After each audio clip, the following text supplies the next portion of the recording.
Hello, I'm going to take you on a tour of a MathZone site to show you some of the features.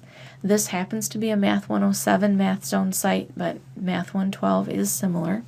I want to point out in the announcements, there may be more announcements than this in your MathZone site, but there should be an announcement about tech support. There's a link for email, and there's also a phone number. You do want to contact them if you're having any kind of technical difficulty. There's also a very convenient link to your ebook for Math 107 or Math 112, depending on your course. And I want to show you what the ebook looks like, so you can click that link.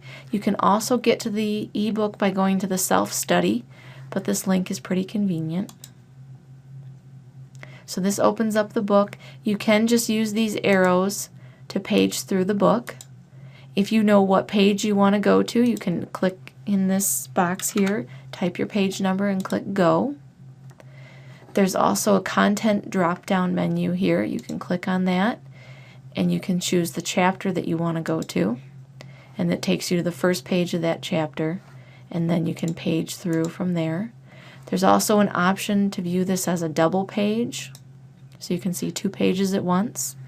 You can also zoom in or zoom out. You can zoom in if you want to read something carefully. You can also zoom out if you're just paging through to look for something. So that's the ebook. So I'm going to exit that, go back to our MathZone site. Now in the assignment list, you'll have a list of all the assignments that your instructor would like you to complete throughout the semester. So yours may look a little different than this, but if you want to enter an assignment, you just click on the name of that assignment. For this problem, our answer is a fraction. So to enter that, you want to click in the answer box, and then a palette is going to open up here, and I'm going to choose fraction. Now to move around in the fraction, right now my cursor is in the numerator. If I use my down arrow, I can go to the denominator. If I want to go back up to the numerator, I can use my up arrow. You can also click with your mouse to change positions also. So I'm going to enter 16 over 5, and let's say you do something to mess it up, or you just want to start over. You can click reset and then just type the fraction again. So now after you've entered your answer, you want to click check answer, and it tells us it's correct. So if you want to try another one like this, you can click practice, and it's going to open up another window. So we have another one we can try here, and this time I'm going to enter the wrong answer. Let's say I just enter a 2. And it's going to tell me to please try again. So I could try that problem again by entering a different answer, or if I wanted to, I could click try another, and it would give me a different problem to try. There's also an option for a hint or a show me. And sometimes some of these options may be grayed out depending on the type of assignment. That's up to your instructor, but if they are there, you can use them. So now I'm done practicing. I'm going to close this window. And now I want to show you another type of problem using the answer palette. Now this is a graphing problem, and I know that you probably don't know how to do a problem like this right now, and that's okay, but I just want to show you how to graph the line. So first you would solve this equation for y on paper, and you'd end up with y equals x plus 1. Now when you're ready to graph the line, you want to click on the radio button next to the line, and then it's going to come up with a little crosshair symbol. So you're going to place that through one of the points on the graph where you know your line crosses, and then you click with your mouse button and drag the line, and you just need to drag it through one other point that it goes through. So I know it goes through this point diagonal from the 1, and then I just let go, and it's going to graph my line. Click check answer, and that is correct. If you want to move the line around from where you place it originally, you have to check this box every time, or check this button every time before you move it around. But then you can click on it and move it around once you've placed it. Or if you just want to start over, you could click the reset or the delete button. Now I want to show you another problem. Now for a problem with multiple exponents, I'm going to click in the box and I'm going to enter my first base, and then I'm going to enter the superscript, press the superscript button.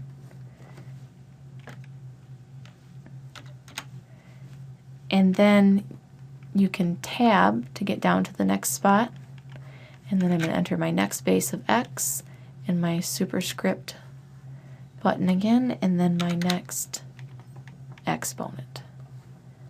And again, if you have trouble, if it gets kind of messed up, you can reset it and start over. And now you can click in any one of these boxes to change one of these, or you can tab to move from one to the other. So I'm going to check my answer. Correct, good job. Now let's say you've worked on some of the problems in a section and you need to stop because you need to work on some other homework or you need to get to work.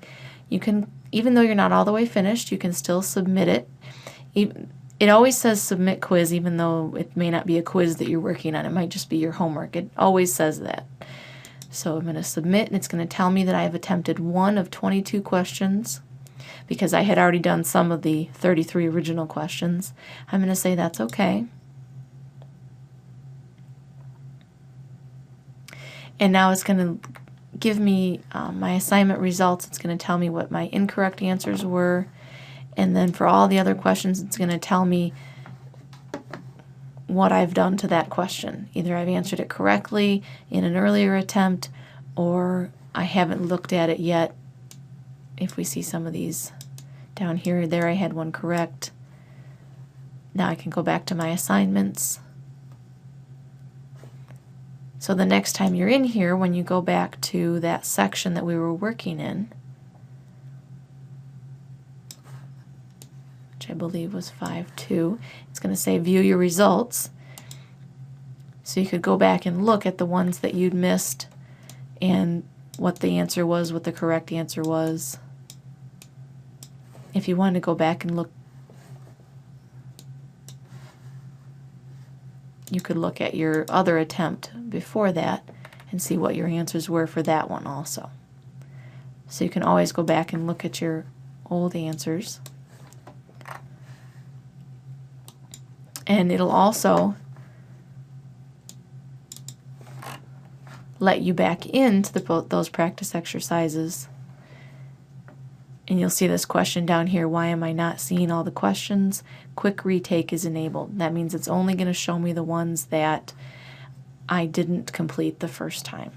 Your instructor may not have that enabled, so you may see all the questions every time, but then you would still only need to answer the ones that you didn't answer before.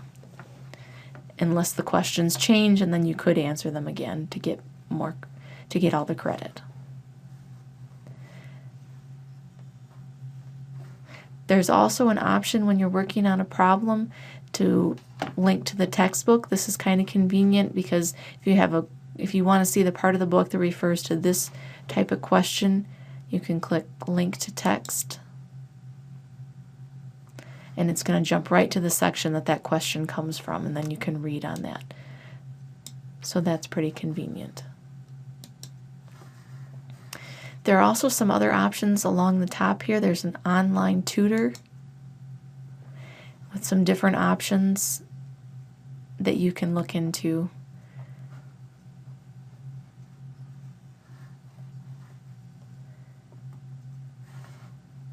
So that's a quick tour of the MathZone site.